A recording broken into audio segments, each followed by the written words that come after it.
Biko nwanne m, ọwụ na vidio gị na-ele anya everyday ka ọwụ ya nwa na ka a na-epostu mana ilecha ya wụ na ọwụghị ya nwa ka eposturu. Mere m ebere ọwụ turn by turn, ewela iwe biko. Ọwụ na mụ na gị ekwuole, anyị discuss ma agree na vidio gị na ọ ga-abịa n'ịntanetị. Ị ga-enwere m ndidi. All times na one after the other. Ọ na-abịa according to ote eshiri weta ya wụ akụkọ. Ọzọ dị ka ibe ya wee wụrụ, ọ wụrụ na mụ na gị ekwuole, m gwa gị na vidio gị agaghị abịa n'ịntanetị na o kwesịghị ịbịa. Nwaanyị ọma, mee understand biko. Enwere onye m kwe na-ekwu ihe n'ugbo and ama m na ọ ga-ahụ vidio na because a gwara m ya na m ga-eme advice briefly ebe ọ chọrọ akụkọ ya pụta n'ịntanetị na enwere n'ụdị m ga-eje wepụta ya. Ọ wụghụ n'ụdị ahụ o ji elega anya n'ihi na onye ene m nsogbu mpostu na-ere vidio a na mpostu ere vidio a.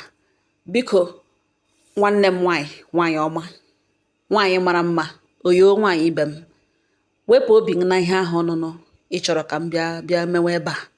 Ya ewutele gị ọ gị bịa hụtawe na m na-ekpe oke ọwụwa vidio a kwesịrị ịpụta onye ndị deserve hụ advice na since ihe a jiri mee na ọ ka na-enwe gị iwe n'obi. Ọ gị chọrọ ka o wee gị iwe n'obi. Ọwụ na ọ ga na-enwe gị iwe n'obi, enwe ihe ị ga-eme mmata na o wege gị iwe, mana ihe ahụ imeghị ya. Ọ gịnị ka a na-ekwu okwu ya? Ihe awụ ihe di gị mere mgbe ị ka ji otu mkpụrụ nwa kpọị mgbe unu ka lụrụ ọhụrụ. According to you, di gị na-aṅụ mmanya, ọ ṅụchaa mmanya na-egbu ya, o nweghị isi mmanya and ị na-atara ya egwe ka ọ kwụsị ịṅụ mmanya. Ọwụ ihe ọ ga-eji ike akwụsị, ọ kwụsịghị until ihe mere nụ eme. Ọ gịnị wụ ihe mere nụ na di gị ṅụchara mmanya, ka mụrụ nwa ọhụrụ, di gị ṅụcha mmanya lọta were anya mmanya gakwuru maid, ebe maid gị dị na ga ebe ahụ gaga rịa ya elu. M jụọ gị maid gị ọ dị afọ ole? Gị sị m na maid gị na ọ dị 19 years. M jụọ gị na the maid ọ dị related to you ka ọ dị related to your husband? Gị sị na somebody through somebody na ọ bịara inyere gị aka na ịmụrụ nwa. M sị onye ahụ awụghị maid, ihe awụ somebody bịara help m. Nwa 19 years awụọla adult.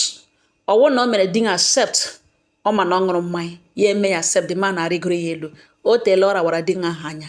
Ya maid ahụ wakporo di gị, ọwụ di gị wakporo maid. Mistake di gị mere wee ṅụ mmanya m knowing fully well na ọ nweghị isi mmanya. Now gị si ihe a mekwere mgbe ahụ gị send ya the girl packing ya lawa. Ihe mere mgbe ị ka mụrụ nwa ọhụrụ. First issue na iji ụmụ anọ hello. Gị nọgide nnọọ bualite ya Igbo kọwara m ihe a niile kochara m sị mgbotowara ya mba ụwa na ị chọrọ ịnụ ihe ha ga-ekwu.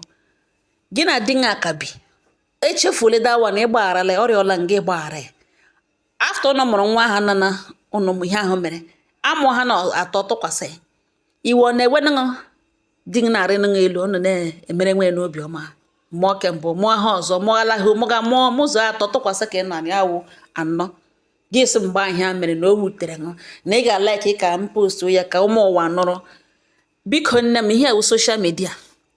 Nwaanyị mba anọ nwere ihe niile na fans. Enwere m fans ndị ka eji fuel n'aka, nwee ndị ka ebu mmiri oyi, nwee ndị ji matches, nwee ndị ji nwa flawa. Ọ post onye Igbo bịa kọwa ihe n'Igbo bịa nyenwe details ihe mere na otu o shiri mee. Enwere onye ga-asị na ọwụrụ m aga m ekwe, ọwụrụ m nonono na ọwụrụ m aga m eteki ya ka ị bịa jidezie kọmentị ahụ aka ike gaga buachita ha ihe garala aga were badin. Ihe awụ okwu onye chọrọ ịpụta na-ekwu. Ahụ m ihe ị ga-eji nọrọ m n'olu postu oyi na ị chọrọ ịnụ postu ya. Ihe awụ dịka vidio m na-epostu. A sị m aga m adụ ọdụ biko. Gị na di gị obi n'obi ọma, ụnọ biri n'obi ọma, hapụ ihe garala aga ka ọ gaa. Ịgbagharala ya and ihe niile ịkọrọ m ịkọrọ wite eziokwu niile nọ n'ọnụ n'ihi na ị kwuru na ọ ṅụrụ mmanya ọnwa anya mmanya ka o jiri mee. Ọwụ na ị kwetere na ọ ṅụrụ mmanya, ọ gịnị ka ị ga-eji jidetukwa okwu a n'obi gị?